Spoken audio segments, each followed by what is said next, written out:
இது crime time. நான் நந்தா.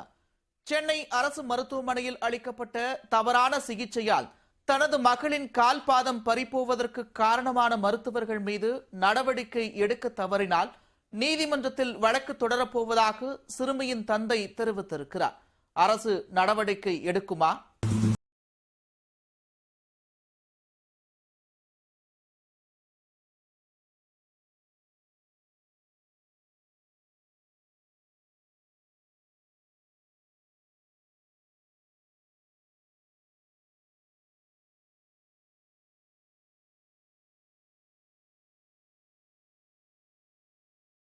காலத்தில் சிறந்த டான்சராக வேண்டும் என்ற கனவுடன் இருந்த சிறுமி மருத்துவர்களின் தவறான சிகிச்சையால் கால் பாதத்தை எடுக்கும் சூழ்நிலைக்கு தள்ளப்பட்டார். கிட்னி பாதிப்பால் சிகிச்சைக்கு சென்ற சிறுமிக்கு கால் பாதம் கருகும் அளவுக்கு நடந்த தவறான சிகிச்சையின் பின்னணி என்ன? சிஎம் சார் கோரிக்கை எனக்கு உடம்பு சரியில்லை, அது கொஞ்சம் சரி பண்ணி கொடுங்க. நீங்கள் சரி பண்ணீங்கன்னா உங்கள் முன்னாடி டான்ஸ் ஆடுறேன். ஆவடி காவலர் குடியிருப்பைச் சேர்ந்தவர் 42 வயதான கோதண்டபாணி. இவர் சென்னை ஓட்டேரி காவல் நிலையத்தில் தலைமை காவலராக பணியாற்றி வருகிறார். இவரது மகள் 10 வயது பிரதிஷா. இவருக்கு 3 வயது இருக்கும்போது சிறுநீரக பாதிப்பு ஏற்பட்டதால் எழும்பூர் அரசு குழந்தைகள் நல மருத்துவமனையில் அனுமதிக்கப்பட்டார். அங்கு சிகிச்சை பெற்று வீடு திரும்பிய பிரதிஷாவுக்கு மருத்துவர்கள் வழங்கிய மாத்திரைகளை அவரது பெற்றோர் கொடுத்து வந்துள்ளனர். இந்நிலையில் அவருக்கு வலது காலில் கடுமையான அரிப்பு ஏற்பட்டுள்ளது. இதையடுத்து அவர் மீண்டும் கடந்த 2021ஆம் ஆண்டு சிகிச்சைக்காக அதே மருத்துவமனையில் அனுமதிக்கப்பட்டார். ஆனால் சிறுமிக்கு இரத்தம் உறைதல் ஏற்பட்டு வலது காலும் இடது கையும் செயலிழந்தன. கோதண்டபாணி தனது குழந்தைக்கு இந்த நிலை ஏற்பட காரணம் என்ன என்று மருத்துவர்களிடம் கேட்டுள்ளார். ஆனால் யாரும் சரியான விளக்கம் அளிக்கவில்லை என கூறப்படுகிறது.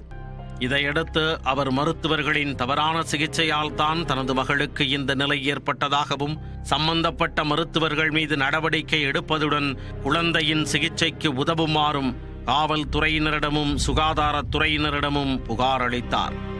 டிஜிபி சைலேந்திரபாபு வழிகாட்டுதலின் பேரில் வேலூர் சிஎம்சி மருத்துவமனையில் குழந்தையை அனுமதித்துள்ளார்.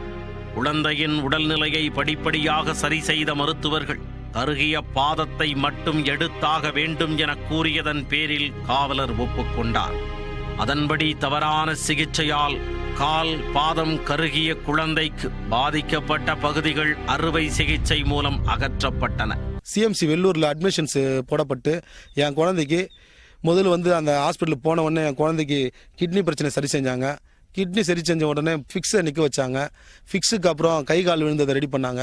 ஃபிசியோதெரப்பி அதுக்கப்புறம் ரெடி ஓட்டுருக்குது. அதுக்கப்புறம் என்னை கூப்பிட்டு 13/6/2022 2 முறை என்னை கூப்பிட்டு கவுன்சிலிங் கொடுத்து முன்னாடி இருக்கக்கூடிய எடுத்து தான் ஆகணும்னு சொல்லி அப்ரோச் பண்ண பிறகு காலை எடுக்கிறதுக்கு சம்மதித்தேன். அந்த கால் எடுக்கிற ஒரு தருணம் என்னுடைய வாழ்நாளில் ஒரு பெரிய ஒரு இக்கட்டான தருணம். அந்த ஒரு காவலனாக இருந்து என்னுடைய குழந்தைய காலை காப்பாற்ற முடியலன்றது ஒரு மனவேதனை கொடுக்குது.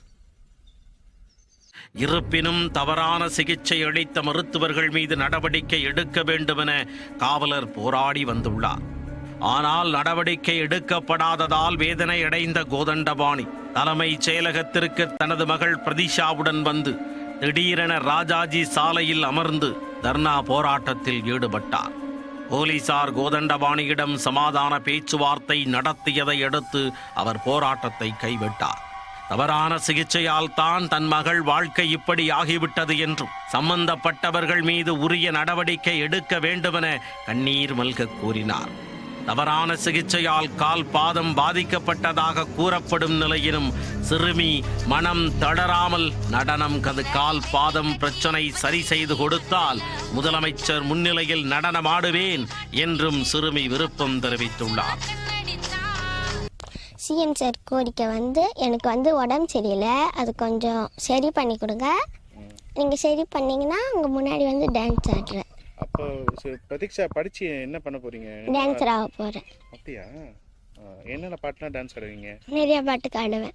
கால்பந்து வீராங்கனை பிரியாவை தொடர்ந்து தவறான சிகிச்சையால் மேலும் ஒரு சிறுமி பாதிக்கப்பட்டிருப்பதாக புகார் கூறியிருப்பது அதிர்ச்சியை ஏற்படுத்தி உள்ளது. பாதிக்கப்பட்டுள்ள சிறுமிக்கு உரிய சிகிச்சை அளித்து அவரது விருப்பத்தை நிறைவேற்ற அரசு முன்வருமா? பொறுத்திருந்து பார்க்கலாம்.